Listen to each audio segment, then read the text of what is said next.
Morning students, I am Dr. Priyanka Bhalerao and welcome to my YouTube channel Royal Educational Services। मेरे इस YouTube channel में आपको engineering mathematics से जुड़ी हर problem का सॉल्यूशन मिलेगा। साथ ही साथ में अदर फील्ड में यूज होने वाले मैथ्स के में मैं वीडियोस अपलोड करती रहूंगी। आज हम ऑर्डिनरी डिफरेंशियल इक्वेशन की बात करते हैं। Linear differential equation of order first समझते हैं। ठीक है, तो linear differential equation of order first जो है उसका स्टैंडर्ड फॉर्म होता है standard form of linear differential equation.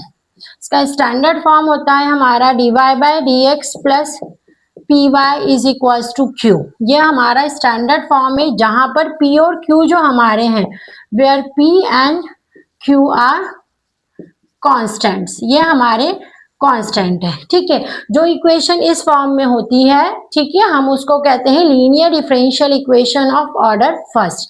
अब ये इक्वेशन को सॉल्व करने का वर्किंग रूल होता है, आप वर्किंग रूल नोट डाउन कर लेंगे। वर्किंग रूल, सबसे पहले क्या करते हैं, जो भी गिवन इक्वेशन आपको रहती है उसको स्टैंडर्ड फॉर्म में कन्वर्ट करते हैं। यदि वो स्टैंडर्ड फॉर्म में नहीं है तो यदि है तो फिर उसमें पी और क्यू की वैल्यू निकाल लेंगे, है ना। तो फर्स्ट मैं लिख रही हूं, arrange given equation in standard form. सबसे पहले गिवन इक्वेशन को आप स्टैंडर्ड फॉर्म में लिख दीजिए। स्टैंडर्ड फॉर्म में आपकी इक्वेशन आ गई है, ये ऑलरेडी आपका क्वेश्चन जो है वो इसी फॉर्म में गिवन है कि वो आपको दिख रहा है कि हाँ ये linear differential equation of order first है।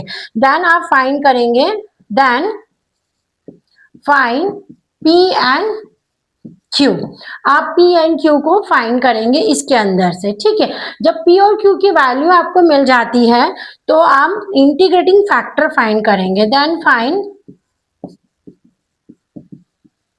इंटीग्रेटिंग फैक्टर, जिसको आईएफ हम शॉर्ट में बोलते हैं। जब भी हम आईएफ बोलेंगे तो आपको समझ जाना है कि वो इंटीग्रेटिंग फैक्टर है। ठीक है, इंटीग्रेटिंग फैक्टर उसका फॉर्मूला होता है e to the power integral p dx। ठीक है, जब आपकी इक्वेशन dy बाय dx में हो तो आपका इंटीग्रेटिंग फैक्टर क्या होता है, इंटीग्रल p dx। ठीक है, अब यदि ये इक्वेशन का ये ऑर्डर जो है वो चेंज हो जाता है, ये dx अपॉन में dy हो जाता है, तो इस केस में आपका इंटीग्रेटिंग फैक्टर क्या हो जाता है, उस केस में integrating factor e to the power p dy हो जाता है। ठीक है, अब जब आपने आईएफ निकाल लिया उसके बाद में आपको उस इक्वेशन का सॉल्यूशन चाहिए रहता है। तो आपकी फोर्थ स्टेप होगी इट्स सॉल्यूशन। ठीक है, इसका सॉल्यूशन, तो इसका सॉल्यूशन का फॉर्मूला है y into I F equals to integral q into I F D X plus constant आपका। ये आपका इंटीग्रेटिंग फैक्टर निकालने के बाद जब आप इक्वेशन का सॉल्यूशन फाइंड करते हैं तो ये उसका फॉर्मूला है।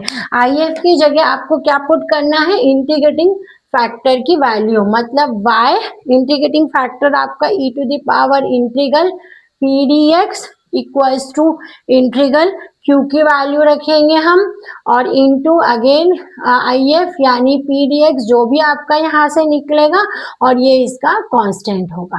ठीक है, तो ये आपका linear differential equation of order one का स्टैंडर्ड फॉर्म है, dy by dx plus P Y equals to Q. और उसको निकालने का मैंने पूरा वर्किंग रूल बताया है कि किस टाइप से आप इक्वेशन को जो कि फर्स्ट ऑर्डर में है या फिर नहीं है तो कन्वर्ट करके उसको कैसे उसका सॉल्यूशन आप फाइंड कर सकते हैं।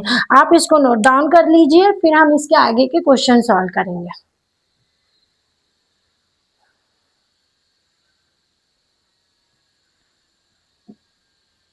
Thank you.